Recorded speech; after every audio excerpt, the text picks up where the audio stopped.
Whether it's in July when it's nice and warm out and the weed beds are fully mature, that's a great place to start looking for a muskie. And one of the top lures you should absolutely have in your arsenal is a surface lure. Somebody in my boat, wherever I am, somebody has to be throwing a surface lure.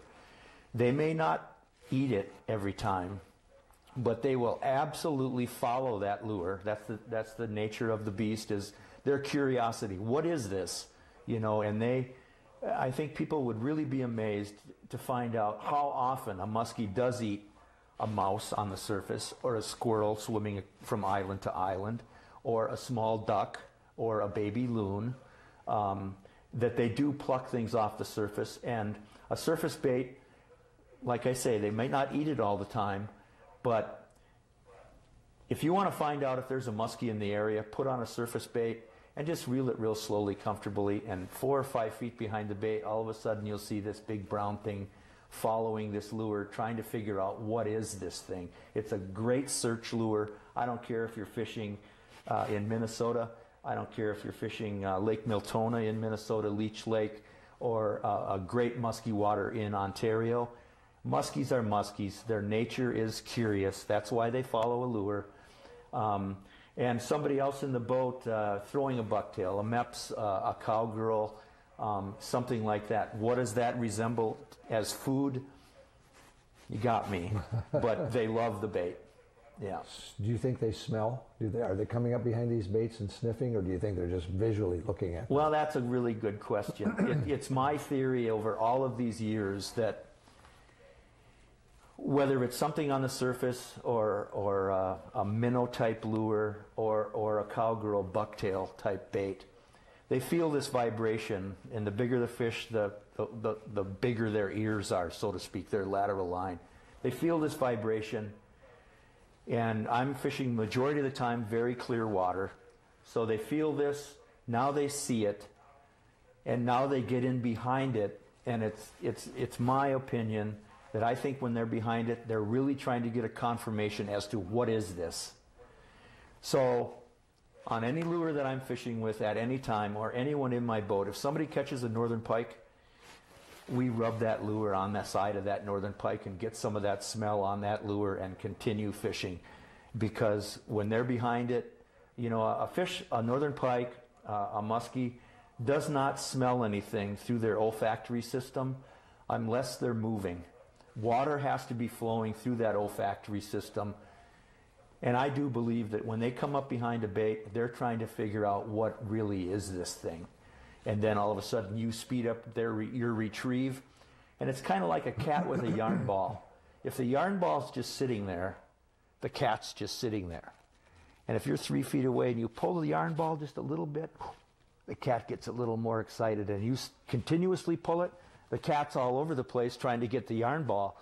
And that's my goal when you get a fish to follow to the side of the boat behind your lure, is to play keep away.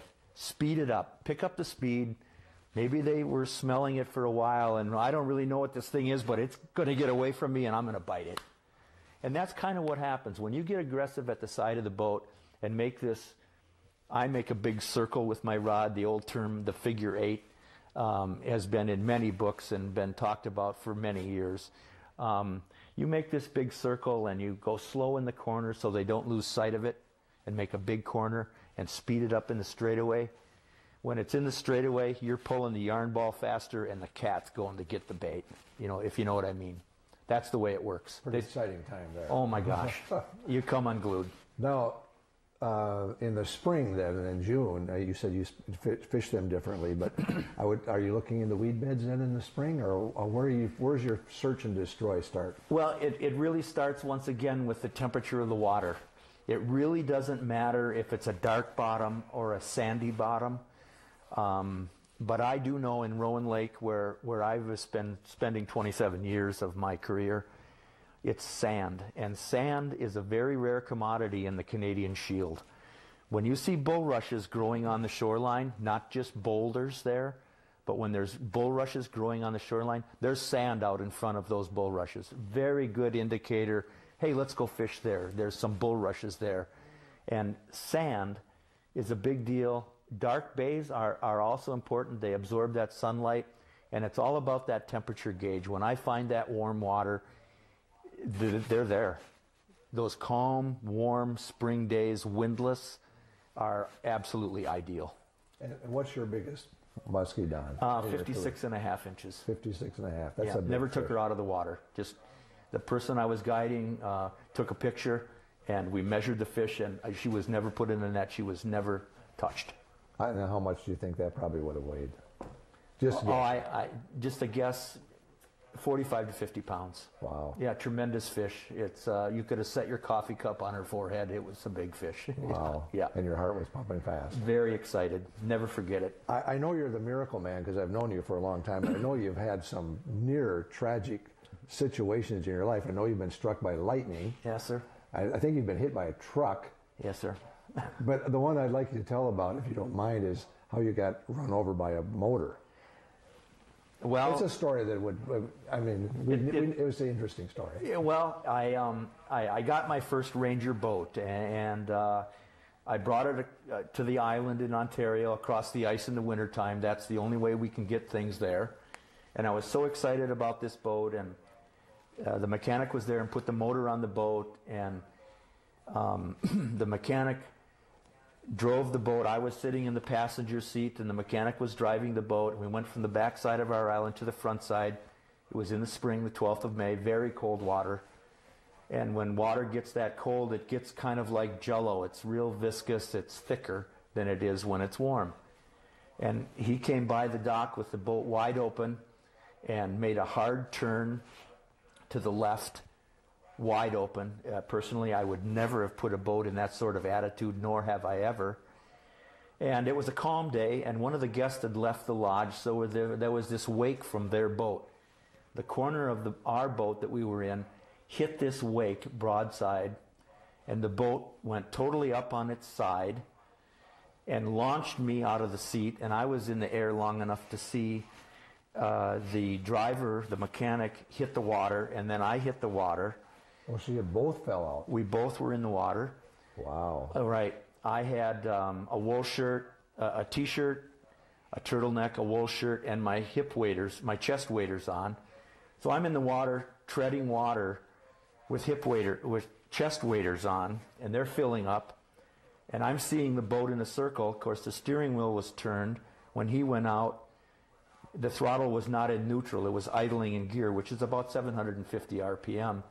And he was hollering at me, the boat's coming around. Watch out for the boat. The boat's coming around, and it's making this circle, and it's coming right at me. And there was no way I could swim out of the way, and I thought, I'll just push the bow away when it comes by. Well, you know, a very heavy boat. Couldn't move it. Couldn't move it. Right underneath the boat. And in 18 feet, I know the motor's coming. And I put my hand over the top of my head under the water, and I came to the surface, and there was blood everywhere in the water. The mechanic had got a hold of the handrail when it went by him and drove over to me. And one of my guides and our chef at the time at the lodge got in another boat, and they got me there, grabbed a hold of me. I was going down, grabbed my shirt. And I was so heavy with the water in my waders, they held me against the side of the boat, and then all three of them got me in the boat.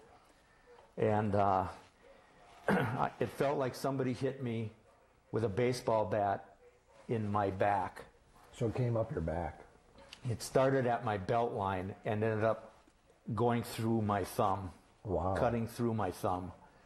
And I thought, because of the pain in my back, I thought I was completely... my insides were exposed. There was that much blood in the water. And they started ripping clothes, and they said, no, your back's fine, but your thumb's cut off. And I raised my hand, and it was hanging by the inside skin there. And the night before, and they got me into the boat, and the night before, we'd had a thunderstorm, and it had knocked out our radio phone. But Dave Cochran from Walker was there with his float plane, and they got me up to the lodge, and got me out of my wet clothes, and I had a tennis ball under my arm as a tourniquet to stop the bleeding, and we got in his float plane, and he called the ambulance in the air, and The ambulance was waiting right there in Fort Francis, and they wheeled me in there. This was on a Sunday, and there was an intern working, and he said, "Your back is pretty bad." And the prop had hit me 9 times before it got to my hand, and it cut through the waders, it cut through my wool shirt, it cut through my turtleneck, and never touched my T-shirt. Wow. It just went. So he's looking at, let's take a look at your thumb, and he took the wrapping off, and he couldn't see my thumb. He said, "Where's your thumb?" I said, "Well, it's right here," and it was just kind of hanging there. And he said, "I think this is a little over my head," and they called somebody from the University of Minnesota, and they came, and I told them I needed my thumb. That was on my reel, that's my cast. Oh, yeah. And you were able to save it. Oh, yeah. Wow. Everything worked fine. It was very scary. What a story. Very, yeah. Got a couple minutes left, but if you could tell me, what do you think, what are you seeing now as opposed to when you first started? We're seeing water temperature changes. Are our fish being affected yet? Can you tell by the populations of our fish? Have you seen changes because of our climate changes that we're experiencing, or is it still the same? I think, a very good question, but I think that the water temperatures are getting excessive from what we've seen, let's say 10 years ago. They're getting up into these high temperature ranges. The heat is lasting longer, which is very stressful on the food base. As far as a Cisco whitefish base, they're totally temperature preferred fish, and when the water gets that warm and it gets that deep in the water column, yeah, it does affect the food base, which affects the bigger game fish in our lakes or rivers or reservoirs, and it's very stressful on them, and they don't get big unless they have the food.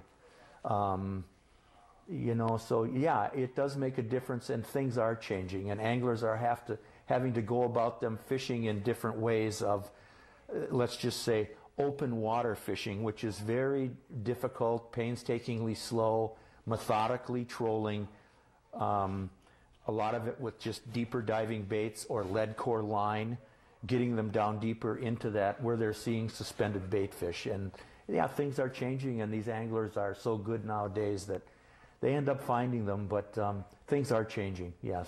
It's really, the technology has changed the industry. Oh, huge. Significantly, hasn't it? Yeah. Don, if anybody wants to get a hold of you, how do they do that? Nielsen's Fly-In Lodge. We've got a great website, Nielsen's Fly-In Lodge.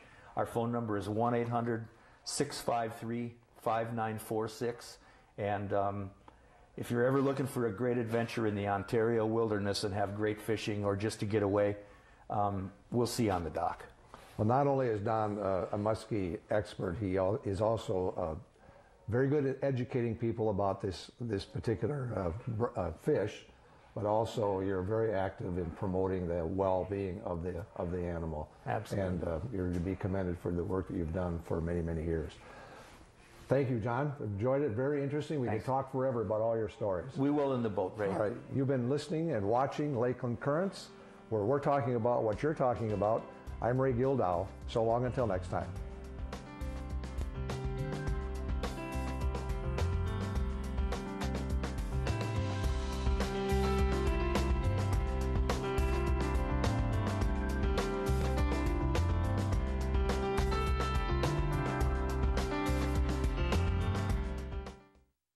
Programming on Lakeland Public Television is brought to you in part by Greater Lakes Area Performing Arts, presenting the Legacy Chorale and a tribute to Celtic music, Friday, April 13th at the Pequot Lakes High School Theater.